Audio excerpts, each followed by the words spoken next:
Hadirnya para pemain naturalisasi diharapkan mampu mendongkrak level permainan sebuah tim.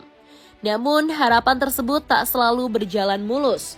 Ada beberapa pemain naturalisasi malah justru tampil jauh dari ekspektasi. Di Timnas Indonesia, sudah ada total 40-an pemain yang sudah pernah dinaturalisasi. Namun kebanyakan para pemain tersebut dinaturalisasi hanya untuk kebutuhan klub serta untuk mengakali regulasi pemain asing di Liga Indonesia.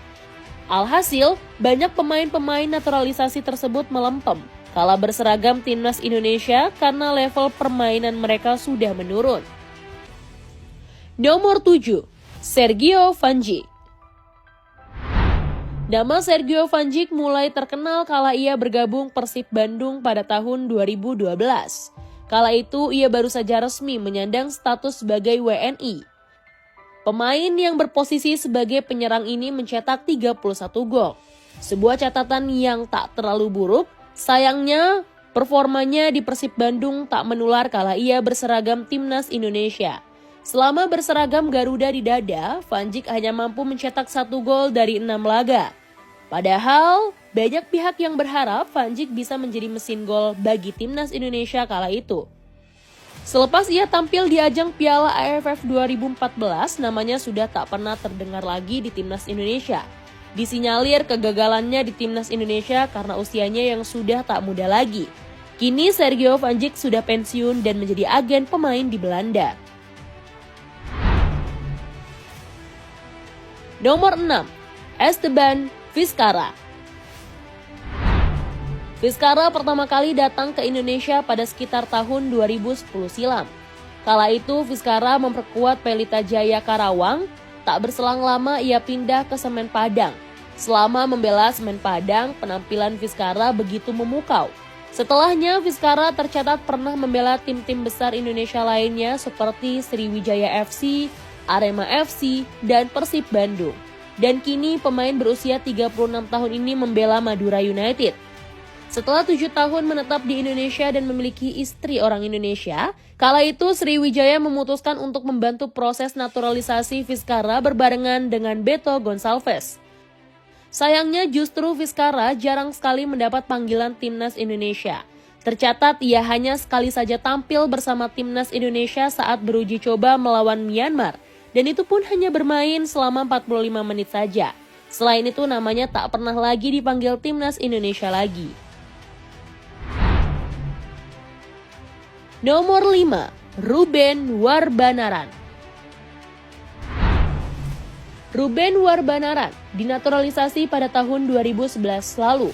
Sayangnya Ruben gagal menunjukkan tajinya bersama Timnas Indonesia.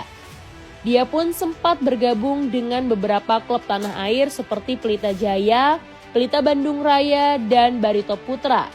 Akan tetapi karirnya juga tak berkembang ke arah yang diharapkan. Kala itu Ruben dinaturalisasi untuk menghadapi SEA Games 2011. Sayangnya kualitas yang ia miliki belum mampu bersaing dengan para pemain lainnya. Kala itu Ruben hanya tampil sekali saja bersama Timnas Under 23 di laga uji coba. Kini Ruben berumur 31 tahun. Sayang pemain berdarah Belanda Indonesia itu tidak memiliki klub sejak 1 Juli 2019.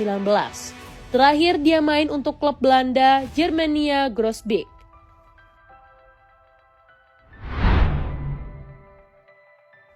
Nomor 4, Toni Kusel. Toni Kusel adalah pemain naturalisasi lainnya yang tidak bersinar di Timnas Indonesia. Pemain berdarah Belanda Indonesia itu dinaturalisasi jelang bergulirnya Piala AFF 2012. Kala itu PSSI menaturalisasi dirinya untuk menambah kekuatan skuad Garuda yang tak bisa membawa skuad terbaiknya karena adanya dualisme PSSI.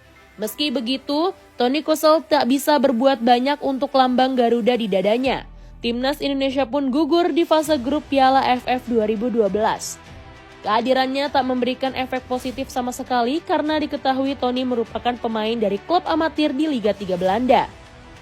Setelah itu, Toni Kusel sempat main untuk Barito Putra pada musim 2014-2015. Sekarang namanya sudah tak terdengar lagi dan sudah pensiun dari dunia sepak bola. Nomor 3, Osa Saha. Pemain bernama lengkap Osas Marvelus Saha ini datang ke Indonesia pada tahun 2007 silam. Kala itu ia berseragam PSDS Deli Serdang.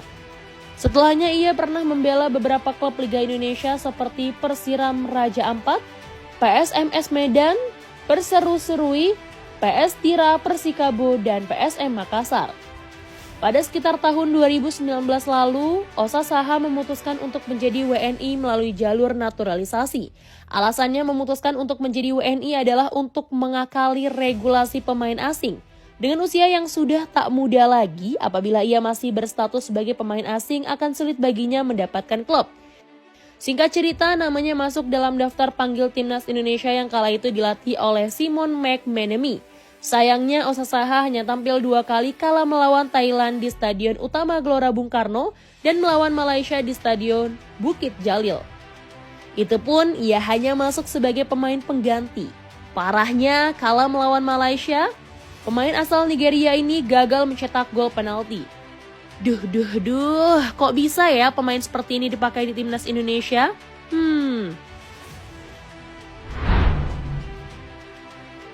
Nomor 2, Bio Pauline.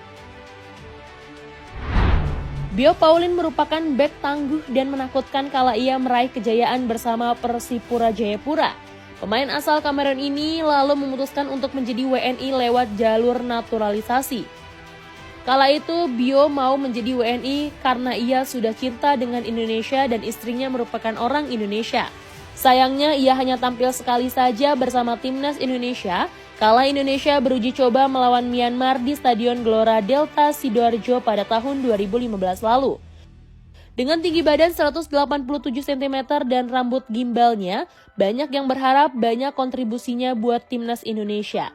Namun setelah pertandingan debutnya tersebut, namanya tak pernah masuk lagi ke dalam skuad Garuda. Hingga akhirnya kini Bio Pauline sudah memutuskan gantung sepatu sejak tahun 2020 lalu karena sudah sulit untuk mendapatkan klub. Nomor 1, Johnny van Beukering.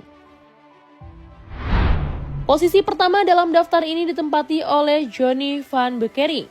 Dia dinaturalisasi jelang bergulirnya Piala AFF 2012 dengan harapan dapat membantu timnas Indonesia menjadi juara. Sebetulnya pemilihan dirinya sebagai pemain naturalisasi kala itu memunculkan banyak perdebatan. Tak lain dan tak bukan karena tubuhnya yang dinilai terlalu gemuk dan tak mirip seperti atlet sepak bola pada umumnya. Hal yang dikhawatirkan itu pun menjadi kenyataan. Pemain berdarah Belanda Indonesia itu hanya tampil 2 kali untuk timnas Indonesia. Sebab skuad Garuda gagal lolos dari fase grup. Sempat bermain di Pelita Jaya Karawang, Van Beukering pun kembali ke Belanda. Pada Januari 2014, Van Beukering tersandung kasus kriminal karena polisi menemukan 600 pohon ganja yang tertanam di salah satu rumahnya di Arnhem. Van Beukering membantah kalau ia yang menanam tumbuhan tersebut.